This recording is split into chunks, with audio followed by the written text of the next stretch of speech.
दोस्तों देखिए, जब जिंदगी में डिसिप्लिन ना हो और मिसमैनेजमेंट बहुत ज़्यादा बढ़ जाए तो ऐसे व्यक्ति का और उनके बिजनेस का पतन होना निश्चित ही तय है।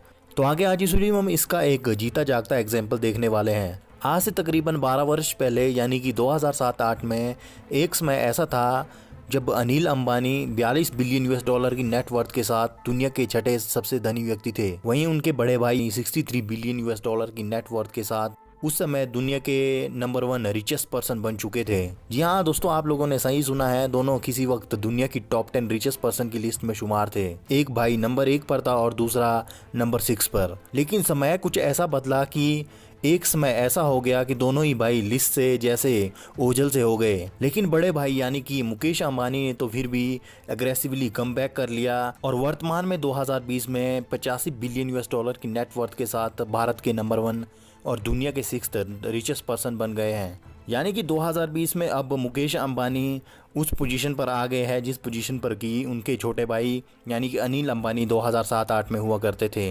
वहीं जो उनके छोटे भाई है यानी कि अनिल अंबानी, वो आज के समय दुनिया की टॉप 1000 रिचेस्ट पर्सन की लिस्ट में भी नहीं आते हैं। हालांकि पिछले साल 2019 के डाटा के अनुसार फोर्ब्स लिस्ट में उनकी नेटवर्थ 1.7 बिलियन यूएस डॉलर दिखाई जाती है। लेकिन अभी एक महीने पहले ही यूके की कोर्ट में चाइनीज बैंक के 300 मिलियन यूएस डॉलर के कर्जे के अगेंस्ट उन्होंने अपनी नेटवर्थ मात्र 82 मिलियन यूएस डॉलर शो की है। हालांकि एक बार उनके बड़े भाई उन्हें जेल जाने से बचा भी चुके हैं, लेकिन लगता नहीं है कि उन्हें कोई इस बार जेल जाने से बचा पाएगा। तो इस वीडियो में हम ये सभी बातें डिस्कस करने वाले हैं कि कैसे एक व्यक्ति फिर से दुनिया के टॉप 10 रिचेस्ट पर्सन की लिस्ट में शुमार हो गए हैं, जबकि दूसरा भाई पूरी तरह से दिवालिया होने की वजह से आज जेल जाने की कगार पर है। तो चलिए दोस्तों, बिना ज़्यादा टाइम वेस्ट किए आज की वीडियो शुरू करते हैं। तो वीडियो में आगे बढ़ने से पहले थोड़ा दोनों ही शख्स की शुरुआती समय के बारे में जान लेते हैं कि कैसे दोनों भाई किसी वक्त दुनिया की टॉप 10 रिचेस्ट पर्सन की लिस्ट में शुमार थे, और आगे हम देखेंगे कि कैसे उनके जीवन में ये सभी उतार चढ़ाव आए। वर्ष 2002 में मेजर स्ट्रोक के चलते मुकेश अंबानी और अनिल अंबानी के पिताजी यानी कि धीरूभाई अंबानी की मृत्यु हो गई थी। तो धीरूभाई अंबानी की मृत्यु से पहले पूरे के पूरे बिजनेस को धीरूभाई अंबानी ही लीड करते थे और उनके दोनों ही sons as a supporting role play करते थे। रिलायंस कंपनी का मेजरली जो कारोबार है वो रिलायंस इंडस्ट्री, पेट्रोकेमिकल और गैस रिफाइनिंग और डिस्ट्रीब्यूशन का था। लेकिन समय और डिमांड के साथ वो इंश्योरेंस, टेलीकॉम और इलेक्ट्रिक बिजनेस में भी इन्वॉल्व हो गए थे। यहाँ इंपॉर्टेंट और नोट करने वाली बात यह है कि रिलायंस इंडस्ट्री के अंडर रिलायंस टेलीकॉम को शुरू करना मुकेश अंबानी का एक एम्बिशियस प्लान था। तो उन्होंने ही अपनी लीडरशिप के अंडर रिलायंस टेलीकॉम को खड़ा किया था। लेकिन जैसा कि मैंने बताया कि वर्ष 2002 में धीरूभाई अंबानी की मृत्यु हो गई थी और वहीं से ही दोनों भाइयों में रेस शुरू हो जाती है कि कौन किस कंपनी को कंट्रोल करेगा। और बात इतनी ज़्यादा बढ़ जाती है कि वर्ष 2004 में दोनों भाइयों के बीच बंटवारा हो जाता है। जितने भी न्यू टेक्नोलॉजी और न्यू जनरेशन बिजनेस थे वो सभी छोटे भाई यानी कि अनिल अंबानी को सौंपे गए, जैसे कि Reliance telecom, Reliance insurance, Reliance electricity जैसे बिजनेस। और इन सभी को अनिल अंबानी ने नाम दिया ADAG यानी कि अनिल धीरूभाई अंबानी ग्रुप। आप आसान भाषा में समझ सकते हो, जो कि रिलायंस इंडस्ट्री के पुराने बिजनेस थे वो मुकेश अंबानी के हिस्से आए, जैसे कि gas refining, petrochemical, oil refining और गैस डिस्ट्रीब्यूशन जैसे बिजनेस मुकेश अंबानी के हिस्से आए, जिसे उन्होंने नाम दिया रिलायंस इंडस्ट्री। यहाँ पर एक गौर करने वाली बात यह है कि अनिल अंबानी को जो भी बिजनेसेस सौंपे गए थे उनका फ्यूचर बहुत लंबा था, जबकि मुकेश अंबानी के हिस्से जितने भी बिजनेसेस आए थे वो अपने पीक लेवल पर थे, यानी कि नियर फ्यूचर में उनका डिक्लाइन तय था। लेकिन उसके बावजूद भी अनिल अंबानी बैंकरप्ट हो गए, जबकि मुकेश अंबानी दुनिया के 6th रिचेस्ट पर्सन बन गए। तो अब स्टोरी यहाँ से शुरू होती है कि कैसे अनिल अंबानी ने गलतियां करनी शुरू कर दी और आज बैंकरप्सी का मुंह देखना पड़ रहा है। पहली गलती ये थी कि रिलायंस टेलीकॉम में उनका कोई भी योगदान नहीं था, क्योंकि बंटवारा होने से पहले रिलायंस टेलीकॉम के जितने भी डिसीजंस थे और कंपनी की प्लानिंग थी वो मुकेश अंबानी किया करते थे। तो मुकेश अंबानी को टेलीकॉम बिजनेस का इंटरेस्ट भी था और उन्हें एक्सपीरियंस भी था। वहीं दूसरी ओर अनिल अंबानी ने इस बिजनेस को केवल इसलिए ले लिया था कि इसका फ्यूचर है, जबकि उनका इस बिजनेस में उतना ज़्यादा इंटरेस्ट कभी था ही नहीं। इस बात को आप ऐसा समझिए कि एक व्यक्ति जिसे मिसाइल बनाना आता है और उसे उस मिसाइल को बनाने का इंटरेस्ट भी है, वहीं दूसरी ओर एक व्यक्ति ऐसा है जिसने कि कभी मिसाइल बनाई भी नहीं है और उसे इस चीज़ का इंटरेस्ट भी नहीं है। लेकिन क्योंकि मिसाइल जो है खुद की सेफ्टी के लिए बहुत ज़्यादा इंपॉर्टेंट है, तो इसलिए जो है दूसरा व्यक्ति उस व्यक्ति से मिसाइल छीन लेता है जिससे कि मिसाइल बनाना आता है। अब हो सकता है कि कुछ वक्त के लिए वो दूसरा व्यक्ति जिसने कि मिसाइल छीनी है जस्ट इसलिए कि वो सिक्योरिटी चाहता है, कुछ वक्त के लिए वो पावरफुल रहे दुनिया में जब तक कि उस मिसाइल की टेक्नोलॉजी पुरानी नहीं हो जाती। लेकिन जैसे ही वो पहला व्यक्ति जिसे मिसाइल बनाने का इंटरेस्ट भी है और उसे मिसाइल बनाना भी आता है, वो नई मिसाइल जैसे ही बना देगा वैसे ही उस व्यक्ति की पावर जो है पूरी तरह से ख़त्म हो जाएगी जिसने कि मिसाइल छीनी है, जिसे कि मिसाइल बनाना कभी आता ही नहीं था। तो बिल्कुल सेम जो है यहाँ पर अनिल अंबानी के साथ हुआ। अब 2004 से 2012 तक तो आप सभी लोगों ने रिलायंस सिम काफ़ी ज़्यादा पॉपुलर देखी होगी, लेकिन क्योंकि अनिल अंबानी को इस बिज़नेस की काफ़ी कम नॉलेज थी और उन्होंने कभी भी इस रिलायंस टेलीकॉम को इनोवेट करने पर फोकस ही नहीं किया। जहां वर्ष 2011-12 में सभी कंपनियां 4G इंफ्रास्ट्रक्चर में हैवी इन्वेस्टमेंट कर रही थी, वहीं अनिल अंबानी उस समय अपने 2G और 3G को स्ट्रॉन्ग करने में लगे हुए थे। इतना ही नहीं, वर्ष 2004 में ये भी एग्रीमेंट साइन करवाया गया था कि मुकेश अंबानी नेक्स्ट 10 ईयर्स में किसी भी तरीके का टेलीकॉम बिजनेस शुरू नहीं कर सकते हैं। तो वैसे तो जियो कंपनी को मुकेश अंबानी ने वर्ष 2007 में ही शुरू कर दिया था, लेकिन इसका लॉन्च ऑफिशियली किया गया 2015 को। वर्ष 2010 को ही मुकेश अंबानी ने इन्फोटेल ब्रॉडबैंड नाम की कंपनी को एक्वायर किया, जिसके पास की भारत के 22 सर्कल में 4G स्पेक्ट्रम के लाइसेंस मौजूद थे। तो मुकेश अंबानी ने वैसे तो टेलीकॉम बिजनेस शुरू नहीं किया, लेकिन न्यू जनरेशन 4G इंटरनेट को एक्वायर कर लिया था, जिसका कि फ्यूचर आने वाला था। अब दूसरी बात ये भी है कि मुकेश अंबानी अनिल अंबानी के मुकाबले पर्सनली काफ़ी ज़्यादा सीधे साधे शख्स है और एक सिंपल और बिजनेस पर्सनैलिटी वाली लाइफ डिसिप्लिन के साथ जीना पसंद करते हैं। लेकिन वहीं अनिल अंबानी थोड़े रंगीन मिजाज के शख्स हैं और ऐशो आराम में ज़्यादा विश्वास रखते हैं। देखिए, ऐश फिरस्ती करने में कोई दिक्कत नहीं है, लेकिन वो बेनिफिशियल तभी होता है अगर आप ऐश ऐसे करें जो कि परमानेंट एसेट में हो, तो आपको वो किसी भी तरीके की दिक्कत नहीं देगा। मतलब मेरा ये है कि महंगा घर बनाना या किसी जगह ज़मीन खरीदना ये भी एक तरह के शौक है, लेकिन ये एक परमानेंट एसेट की तरह भी काम करते हैं जो कि नेक्स्ट 100 से 150 वर्ष तक आपको एज अ परमानेंट एसेट के तौर पर काम आ सकते हैं।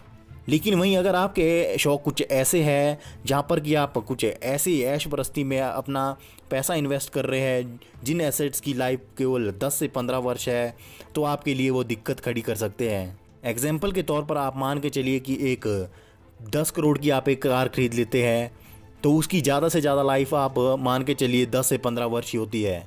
तो इस तरीके की अगर आप 5-6 कार्स रख लें तो तकरीबन आप 50 से 60 करोड़ रुपए आप कार्स पर ही उड़ा रहे हैं, जबकि वो परमानेंट एसेट्स भी नहीं हैं, क्योंकि कार का मॉडल और इंजन लगभग 5-10 वर्ष में ही ऑब्सोलीट हो जाता है। तो दूसरा ये है कि अगर आप डेली अपने खाने पीने और रहने पर तकरीबन 1 लाख रुपए से अधिक खर्चा कर रहे हैं, तो देखिए आप जो भी आपने शाम को खाया है वो सुबह तक तो ख़त्म हो ही जाएगा। तो मान के चलिए आपने कोई ऐसी चीज़ खाई है जो कि 50,000 रुपए की है, अब वो कोई परमानेंट एसेट नहीं है जो कि आपकी ज़िंदगी भर साथ में रहे, और डेली आप ऐसा कर रहे हैं, तो बिलीव मी आप जल्दी कंगाली की तरफ बढ़ रहे हैं। उसके साथ ही उन पर एक समय ये भी ऑब्लिगेशन लगे थे कि उनके अफेयर्स एक्ट्रेस सुष्मिता सेन के साथ चल रहे हैं। लेकिन जब फिर अंबानी फैमिली को ये ज़्यादा ही डैमेज करने लग गया था, उसके बाद उन्होंने उनसे मुलाकात करनी कम कर दी थी, यानी कि उनसे दूरियां बनानी शुरू की। तो बिजनेस लाइफ के इस मिसमैनेजमेंट के चलते वो थोड़ा विजय माल्या जैसे व्यक्ति बन गए थे। वहीं अगर मुकेश अंबानी जो ऐश करते थे वो लॉन्ग टर्म एसेट में करते, जैसे कि दुनिया का सबसे महंगा घर बना दिया या फिर कहीं पर कोई प्रॉपर्टी खरीद ली, तो मुकेश अंबानी जो भी ये ऐश करते वो पूरी की पूरी तरह से लॉन्ग टर्म एसेट्स में होते। अब अनिल अंबानी की बर्बादी का केवल एक ही कारण नहीं था, अब दूसरा एक और कारण था।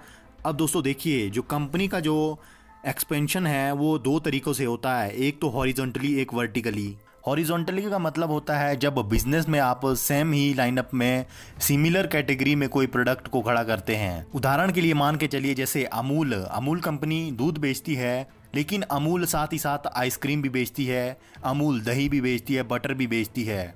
तो इसे इस तरीके के प्रोडक्ट को आप हॉरिजॉन्टल एक्सपेंशन कहेंगे किसी भी कंपनी का, यानी कि अपने मिलते जुलते रिलेटेड प्रोडक्ट्स को लॉन्च कर देना। जबकि वर्टिकली एक्सपेंशन का मतलब होता है अगर अमूल कंपनी मान के चलिए कल को कार बना देना शुरू कर देती है जो कि उनकी प्रोडक्ट लाइन से बिल्कुल ही डिफरेंट है, तो उस तरीके के एक्सपेंशन को कंपनी में वर्टिकली एक्सपेंशन कहते हैं। तो जहाँ पर भी ये इस तरीके के एक्सपेंशन किए जाते हैं या एक्सपेरिमेंट किए जाते हैं जिसमें कंपनी जो है वर्टिकली एक्सपेंड करना चाहती है वो, तो उसमें रिस्क बहुत ज़्यादा होते हैं। कोई भी कंपनी वर्टिकली एक्सपेंशन में तभी सक्सेसफुल होती है या तो उनके पास लीडरशिप बहुत ज़्यादा विजनरी हो या फिर उनके पास उस इंडस्ट्री का पहले से कुछ एक्सपीरियंस हो। लेकिन अनिल अंबानी के पास इस तरीके का कोई एक्सपीरियंस नहीं था। यही सेम मिस्टेक भी जो है अनिल अंबानी ने भी की। उन्होंने भी अपनी कंपनी को वर्टिकली एक्सपेंशन करने का रिस्क लिया। उन्होंने डिफेंस इक्विपमेंट को बनाना और उसमें एक्सपेंशन करना शुरू कर दिया। अब कोई बिजनेस अगर शुरू कर भी दिया है तो अब उस पर फोकस करना भी बहुत इंपॉर्टेंट है। लेकिन अनिल अंबानी कुछ ऐसे थे कि वो एक बिजनेस शुरू किया, फिर किसी दूसरे बिजनेस पर उनका इंटरेस्ट शुरू हो जाता था। अब दूसरे पर फोकस किया, फिर उतने में उन्हें तीसरे बिजनेस पर इंटरेस्ट हो जाता था, जिससे कि उनका कभी भी एक पर्टिकुलर बिजनेस पर फोकस नहीं रहा। लेकिन वहीं दूसरी ओर मुकेश अंबानी ने प्रॉपर प्लानिंग के साथ वर्टिकली एक्सपेंशन किया, जैसे कि जियो कंपनी की लॉन्चिंग, और उसके साथ एंटरटेनमेंट इंडस्ट्री में भी एक्सपेंशन किया। अब क्योंकि मुकेश अंबानी के पास पहले से ही टेलीकॉम इंडस्ट्री का एक्सपीरियंस था, क्योंकि उन्होंने ही रिलायंस सिम को इंट्रोड्यूस किया था। अब मुकेश अंबानी की जियो सिम तो कम्प्लीटली 4G ओरिएंटेड थी, जबकि उनके छोटे भाई यानी कि रिलायंस टेलीकॉम जो है वो 2G और 3G में बेस्ड थी। अब जैसे ही 2015-16 में रिलायंस सिम मार्केट में आई और उन्होंने पूरे के पूरे टेलीकॉम सेक्टर को ही रेवोल्यूशनाइज कर दिया और रिलायंस टेलीकॉम सहित दूसरी कई कंपनियों को कम्प्लीटली शट डाउन कर दिया, जैसे कि रिलायंस टेलीनॉर और एयरसेल। उसी के साथ ही आइडिया और वोडाफोन जैसी कंपनी को आपस में मर्ज करना पड़ गया। और उसके साथ साथ ही आप मुकेश अंबानी की विजनरी सोच का अंदाज़ा आप इसी से लगा सकते हो कि हर एक वो उस बिजनेस से वो डिसइन्वेस्टमेंट करते जा रहे हैं जिनका की फ्यूचर नहीं है, जैसे कि पेट्रोकेमिकल और गैस रिफाइनिंग जैसे बिजनेस। आपने सुना ही होगा कि रिलायंस जो है अपने पेट्रोकेमिकल बिजनेस में 20% स्टेक जो है सऊदी अरामको की कंपनी को बेचने वाले हैं। वर्ष 2007 में एक ऐसा भी वक्त था जब कुछ समय के लिए मुकेश अंबानी दुनिया के नंबर 1 रिचेस्ट पर्सन बन गए थे और अनिल अंबानी दुनिया के 6th रिचेस्ट पर्सन बन गए थे। जहां पर कि अनिल अंबानी की जितनी भी कंपनी थी 2007 के समय में, वो उसी समय के वर्तमान के हिसाब से काम कर रही थी, यानी कि उनका कोई भी फ्यूचर प्लानिंग में इनोवेशन की कोई भी स्ट्रेटेजीज नहीं दिख रही थी।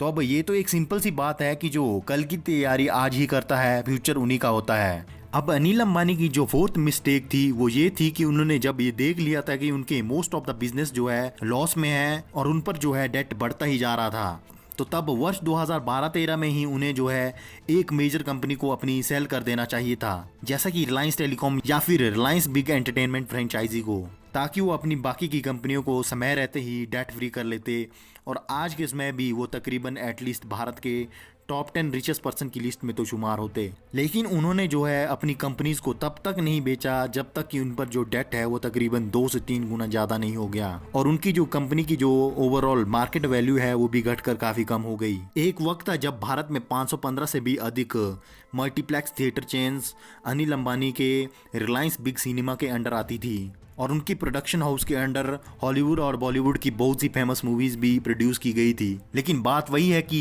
एक बिजनेस से दूसरे बिजनेस में माइंड डाइवर्जन के चलते उनका एक भी बिजनेस जो है सक्सेसफुल नहीं हो पाया, जिस चलते वर्ष 2016 में कार्निवल सिनेमा को उन्हें अपने इस बिग सिनेमा की फ्रेंचाइजी को बेचना पड़ा।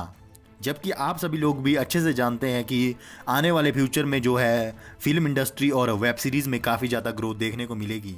लेकिन उसके बावजूद भी इस बिजनेस को, जिसमें कि अनिल अंबानी के पास 500 से ज़्यादा मल्टीप्लेक्स थिएटर्स थे, इस चेन को कार्निवल सिनेमा को मात्र 725 करोड़ में बेचना पड़ा। और जो व्यक्ति किसी वक्त दुनिया का 6th रिचेस्ट पर्सन है, तो आज के लिए वो व्यक्ति दुनिया में केस स्टडी का एक टॉपिक बन चुका है कि किस तरीके से बिजनेस में जो है मिस्टेक्स नहीं करनी चाहिए, नहीं तो आपको फेलियर्स का मुंह देखना पड़ सकता है। तो इस केस स्टडी से यही सीखने को मिलता है कि फिजूल खर्चियों को जो है कम करना चाहिए और मिस मैनेजमेंट की कोई भी गुंजाइश नहीं होनी चाहिए। और उसके साथ साथ ही कोई भी बिजनेस शुरू करे तो वो फुल प्लानिंग और स्ट्रेटेजीज के साथ होना चाहिए। आप कोई भी ऐसा बिजनेस शुरू नहीं कर सकते जिसमें आपका इंटरेस्ट नहीं है, केवल मार्केट में ट्रेंड में है बस इसलिए आप वो बिजनेस शुरू कर रहे हैं। तो कहीं ना कहीं जो है इस तरीके का बिजनेस आपको बहुत खतरनाक साबित हो सकता है। तो वही काम करिए, वही बिजनेस करिए जिसमें आपका इंटरेस्ट है, जिसमें आपको मालूम है कि एक्सपीरियंस है या फिर आपकी एक्सपर्टीज है। दूसरा सॉल्यूशन ये है कि या तो फिर आप ऐसे पीपल को हायर कर सकते हो जिन्हें कि उस फील्ड में नॉलेज हो बहुत अच्छे तरीके से और